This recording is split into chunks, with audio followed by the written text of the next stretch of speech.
Ladies and gentlemen, welcome to Locked On Seminoles. I'm your host, Max. We got Drake. We got Dave. We're in a different streaming platform tonight because, well, like at times with this team last year, we'd had enough of our other one. So we're in the Zoom. Sorry for we don't have the fancy graphics, but wherever you are, make sure you like the video. More importantly, make sure you subscribe. We are powering towards 800, and we want you to be a part of that journey because you're the reason for it. So thanks for coming back. Thanks for stopping by, and we are excited to bring you today's show. We are going to look far into the future today, and we're going to talk about 2022 and beyond. We keep looking at 22, and I feel like we are not considering how we're positioning ourselves for 23. My co-host slightly disagreed. So, gentlemen, let's get to it.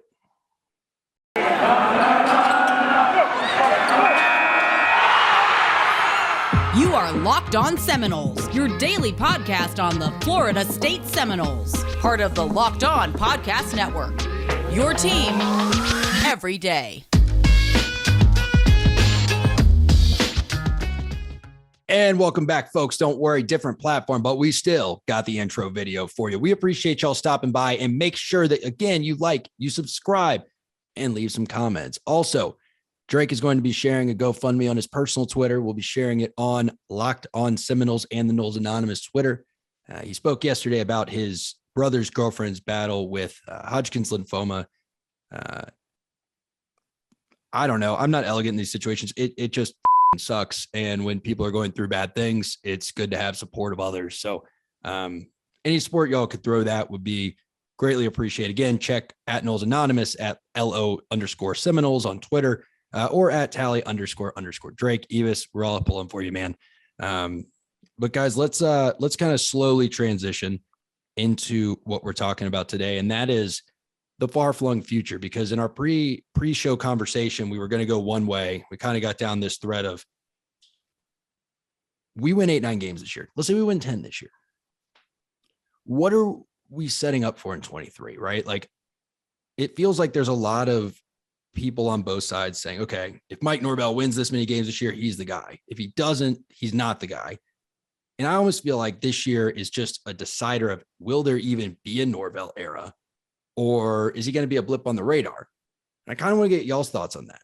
You can't make any mistake about it. This is a show me year. It's the way you phrased it, Max. It's tough to separate the two positions because, like, whether there's going to be a Norvell era versus how we're setting up for 23 are kind of they're not mutually exclusive. Like, if this year we don't win 7+ games, we're going to fall behind in the arms race in the state of Florida, because this is a time when Florida, Miami, and Florida State are all down simultaneously. It doesn't happen often. It's rare. And so it presents a rare opportunity where the last 2 years, Norvell's gotten a pass. He had his year 0, he had his year 1, and now this is the 3rd year he's in the program. And again, against our in-state competition and traditional rivals that have been down in recruiting and on the field. And, you know, Norvell's had enough recruiting classes under him. And I can't think about 23 right now. That to me does not matter. If you don't go out there and win 7+ games this year and show me something, I really can't care that far beyond. I just can't. So that's like, show me something. But I guess that's what I'm talking about, right? And I understand that position, but it's the discussion we had yesterday about do you win now or do you develop for the future? And I think you have to do both. But this idea that if we win 7-8 games, especially 7 or 8, which means maybe you're ranked in the top 25 and you go to kind of an average bowl game. If you're in the SEC, you're top 10. Well, yeah, of course. Yeah. What was Ole Miss last year? 10-3. Doesn't matter. Yeah. But like, recruits aren't going to see that and just magically start jumping into our arms. And we're not going to just jump into this huge recruiting class. Like, you look at who he's lining up right now, and I read the comments, right? Oh, Randy Shannon just became coach. So that's why he's, not on these people's, recruiting sheets. And that's why he doesn't have people listed under him. Well, that's just not true. Randy Shannon, the last time he pulled a 4-star recruit was in 2017. The 2023 kids were in 6th grade.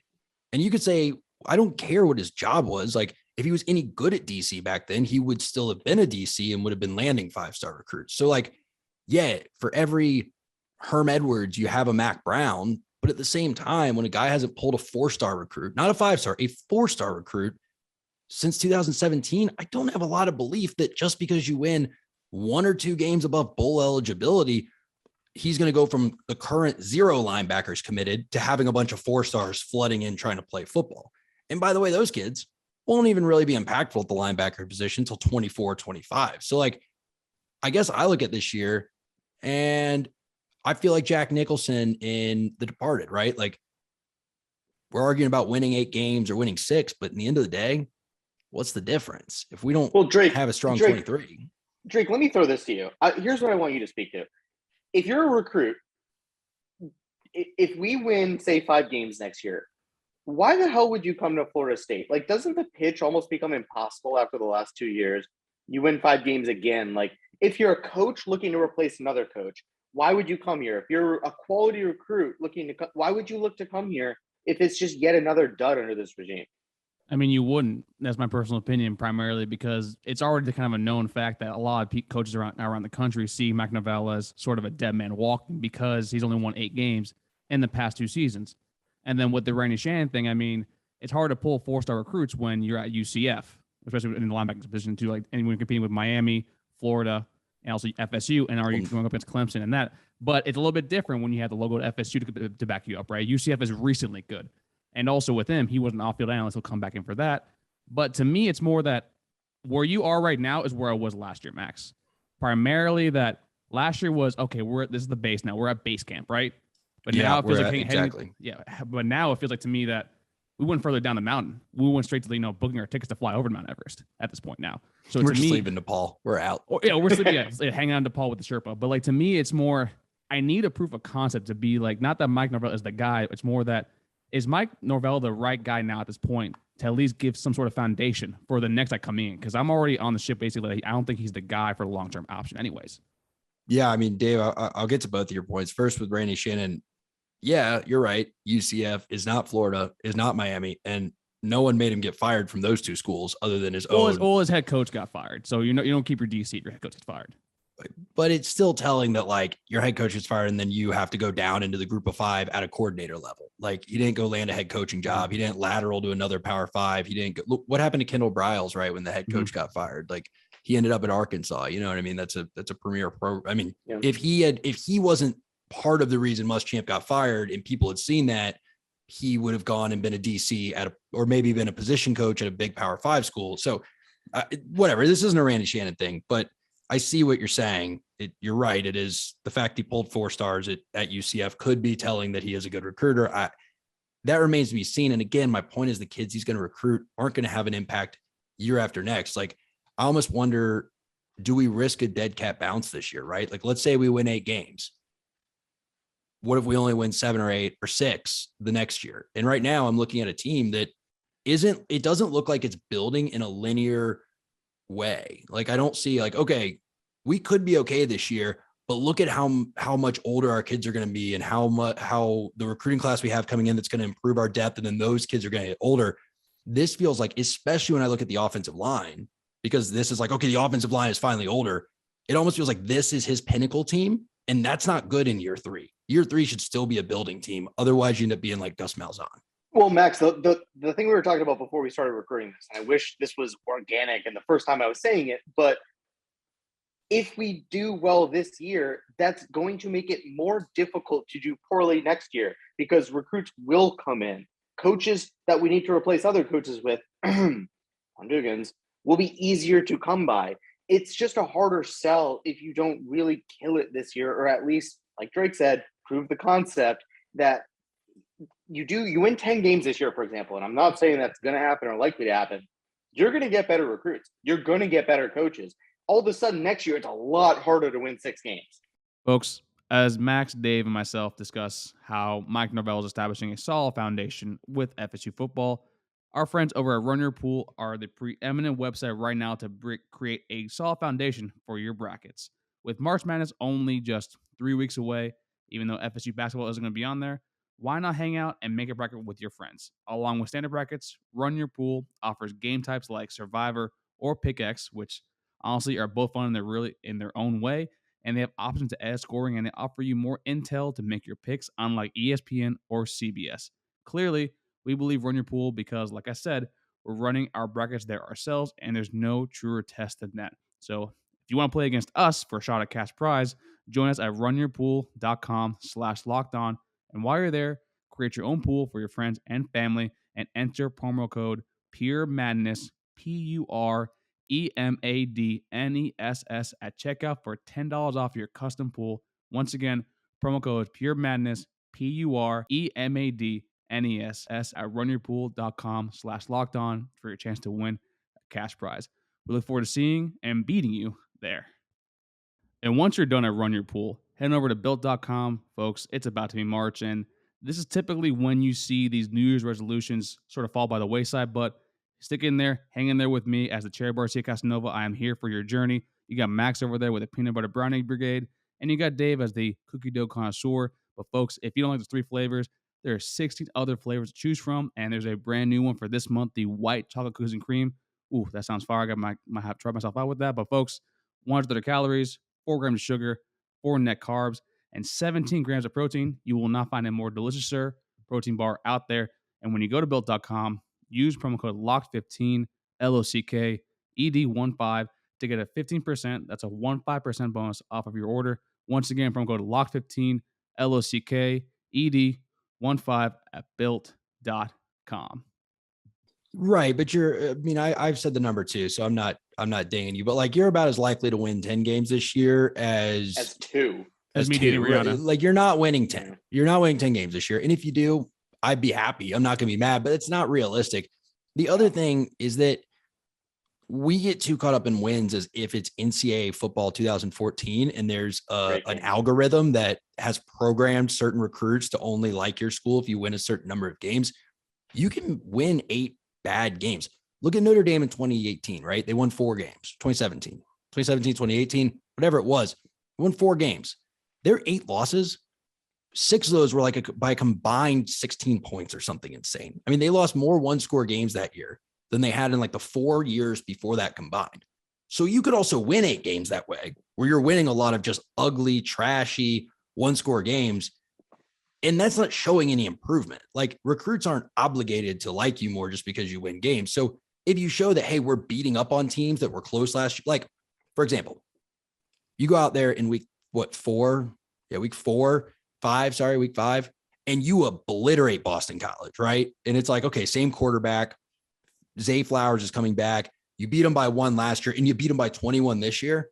And then you go beat NC State on the road by 14 points, a team that, basically handed you your lunch the past 3 years. And then you actually beat Clemson in any form or fashion. And then you know what I mean? Like you show, okay, this is a much better team and they're getting better. That's one thing. You squeak by with 7 or 8 wins. I don't think it really helps you that much on the trail. Do I speak for the fan? Do I speak for the fan? Drake, I want you to make that point. When I say, oh my God, just shut the up and win already. That has to be what everyone feels like at this point. I don't even care anymore how ugly they are. Just win. I don't either. I'd like to win. I'm just saying recruits, like they want to see a team that's improving. They want to see a coaching staff that's going to get them to the NFL. I don't think they really care that much how many wins are on the schedule. I just also don't think they're going to look too deep into how you win the games either. I mean, it's kind of like a known fact too, like basically one, that Mike Norvell actually is, when in person, he's a very good sell on the team. He's very hardworking. Like he's got that pastor vibe to him. We all watched the initial press conference when he just got hired as the head coach. If you win some games, there's actually some substance behind his words. And that's for someone that actually is as charismatic as him. It means a lot for him personally. I think it's more that he needs to win these games in order to actually have any value behind what he's selling. And then you're right about the development. We can point to Jermaine Johnson going to the NFL. Ciarra Thomas might be doing the same damn thing. I mean, we see these kids that are transferring in. Fabian Love probably after next season. Jamie Robinson too. So to me, it's like we have a development there too. It goes to me that there's probably more issues than we're looking for when it comes to if you want to do recruiting wise, because it's a known fact that the players don't want to go with some of the coaches on the staff right now. And there's a reson why some coaches got demoted and now are co-coordinator at the position. Yeah, but also are sharing it with a very uninspired hire. I think this is the last thing I'll say, because I don't want my comments to get misconstrued, although they probably have already. Don't mistake a gazebo for a house. And what I mean by that is like you can build a solid floor, but not really improve what's around you. Like you can say, okay, we're not standing in the mud anymore. We won 8 games, but I do think teams will negatively recruit you on, yeah, but they rely like think about how we talk about Wake Forest. They had a great season, but they reached their peak because that was like the oldest team they're ever going to have, right? They have a bunch of guys who are going to leave. They have been building to that year for 5 years. And I worry that that's sort of what this Norvell team feels like. It feels like even if it's a connecting flight, it feels like it's a destination year when year 3 after you just won 5 games should feel like just another gas station along the journey where you pick up, okay, maybe 7-8 wins. And now let's really get to the next year.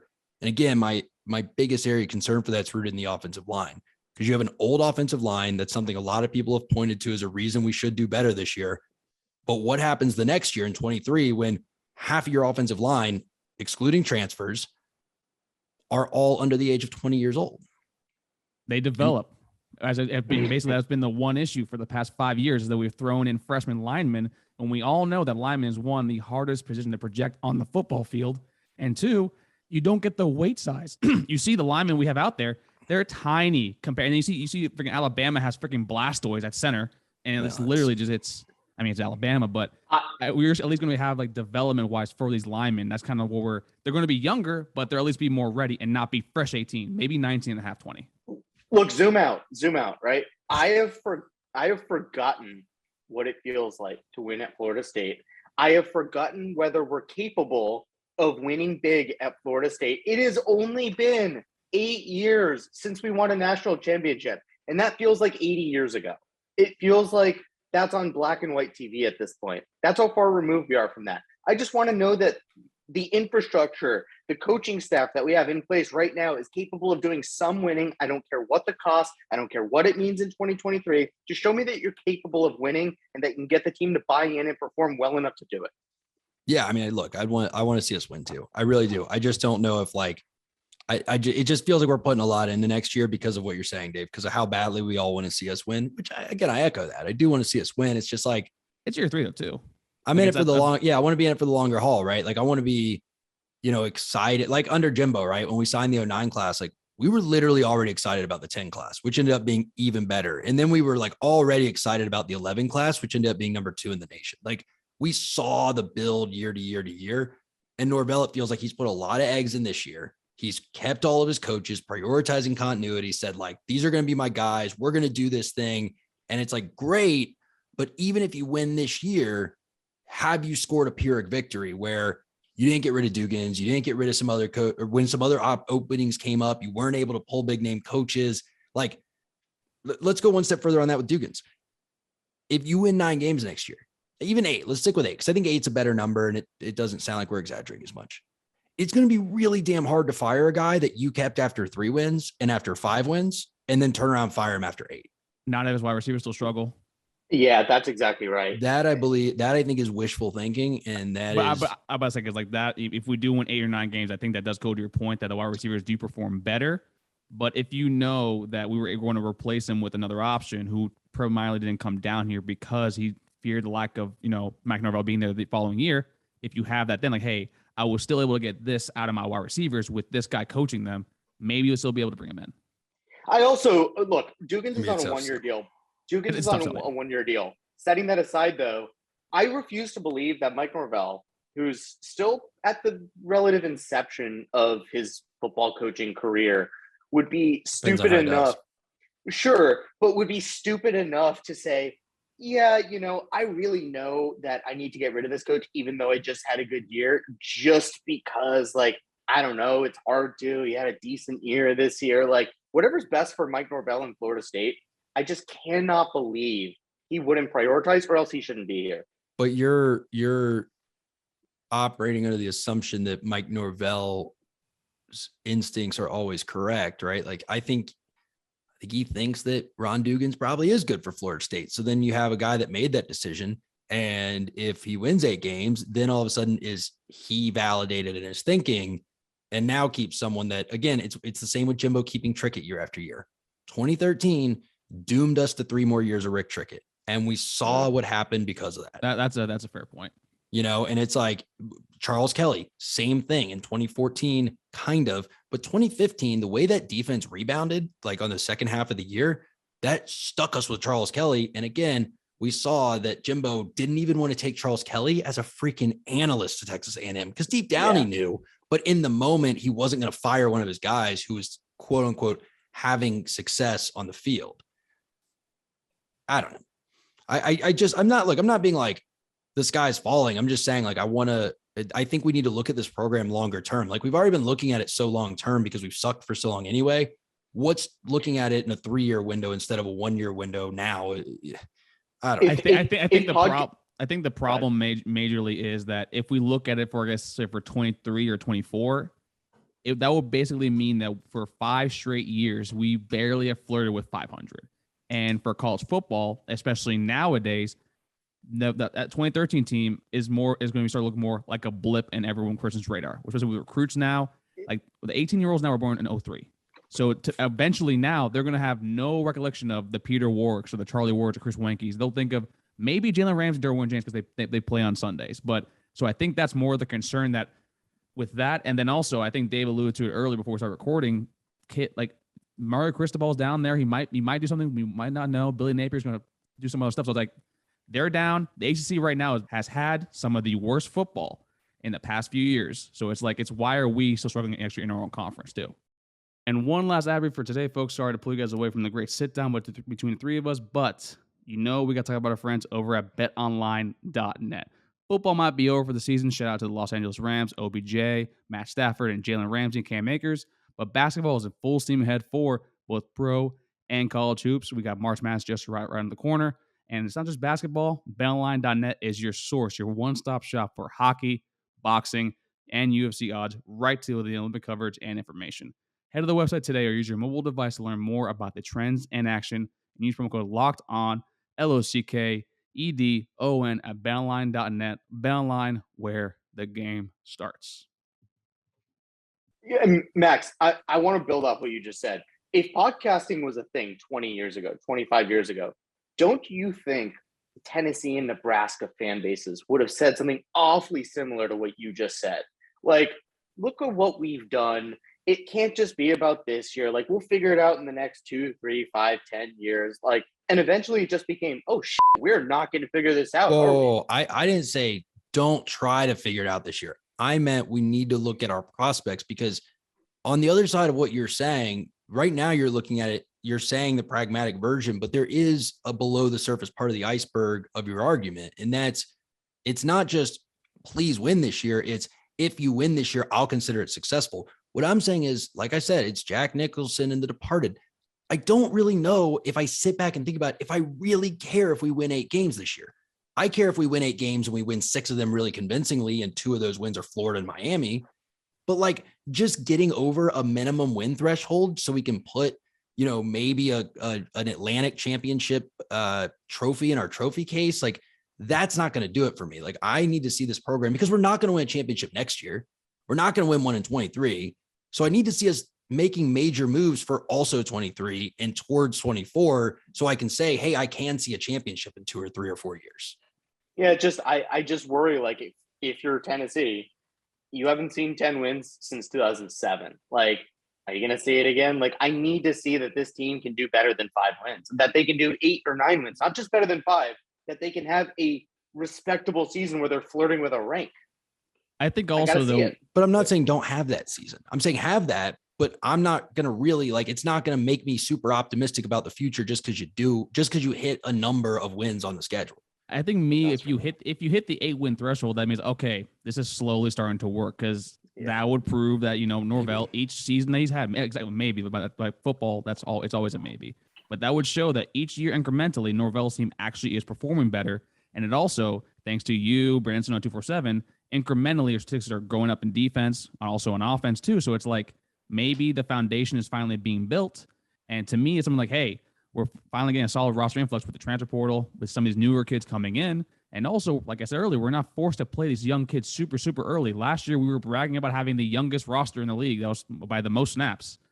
That's something you don't want on a good football team. So hopefully, eventually, we can go away from these narratives because I'm just sick and tired of just not having, I guess, a solid baseline saying like where we are exactly. Because right now I have no idea where we're going to be for next season. Oh, Max. I agree. That's what I'm saying. We need to build a base, but it needs to have we need to be looking a little longer term than just like, hey, let's cobble together some wins. Because to me, David, what you're saying with Tennessee fans, it's like Florida in 08. How many cracks did they ignore because they were winning, right? How many cracks did we ignore in 14 and 15 because we were still winning? And because in 16, we still went to an Orange Bowl. Like, we ignored some pretty glaring problems. And I worry again that Norvell is so in on this year.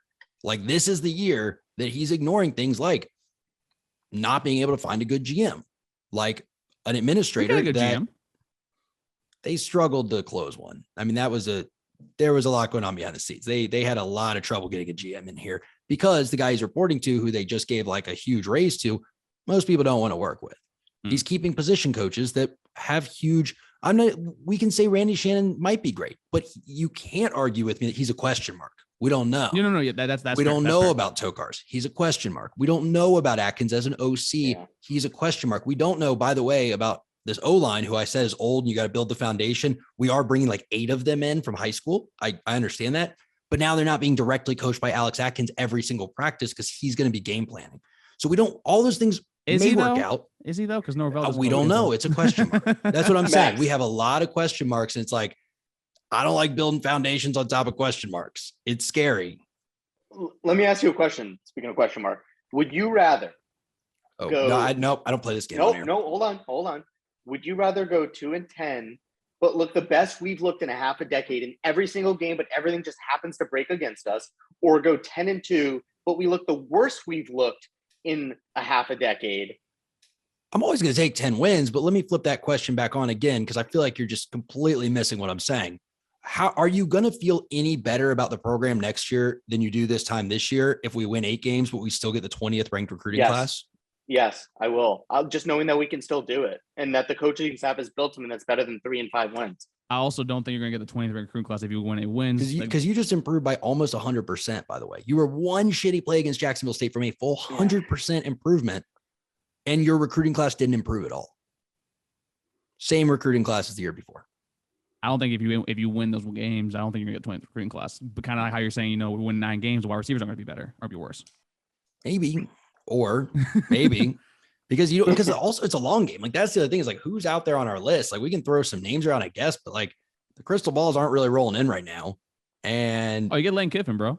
You get Lane Kiffin. Yeah. Lane train, baby. Why would Lane? You bring in Dion. Oh, no. I don't mean as head coach. I'm saying like for the net, like, we're not seeing like, okay, this staff is hot on the 23 trail, because what I'd like to see going into year 3 is like, hey, they're coming off the number 3 class, number 6 class, whatever. Let's use Jimbo. He was coming off, I think, in year 1, he's coming off the 11th ranked class. And we knew he was lining up like the 6th or 7th ranked class. And then we knew he was lining up number, and like, that's just not there with these guys. It's like the class could have been. That's what sucks, is because we had Travis Hunter lined up. We could have lined up some legacy recruits. Like, the class was there to potentially be a top 10-ish class, and it fell apart at the last second. That's what's unfortunate. But yet, even then, we still did it fall apart at the last second, though. As a CEO, it's your job to know. Sorry, Enron. Like, you got to know that your auditors are cooking the books, even if you're not telling them to do it. And if he doesn't know that he's going to get blindsided on signing day, like, here's my issue with the whole Travis Hunter thing. I know we've said we'd put this one to bed. Deion Sanders is such a cocky, arrogant dude. He's loud, he's brash, he's flamboyant. Like, he's good at that stuff. I have trouble believing that Deion Sanders was able to keep his mouth shut for several days.